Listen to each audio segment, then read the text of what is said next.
We have RS6 V10 twin turbo. This is the stock sound.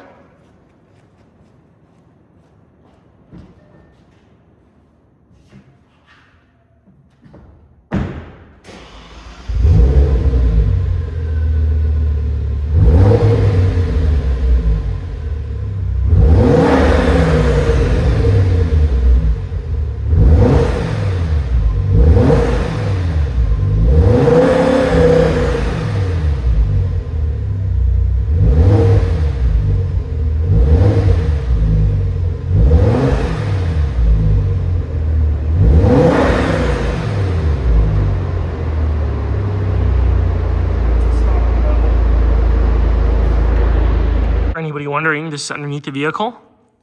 These two 13mm nuts, you just loosen those and then you can slide the sleeve off and drop it down. We dropped it down just so we could get an idea of the noise. So I'm gonna put it back together now. RS6, we've disconnected the mufflers. We're gonna see how it sounds.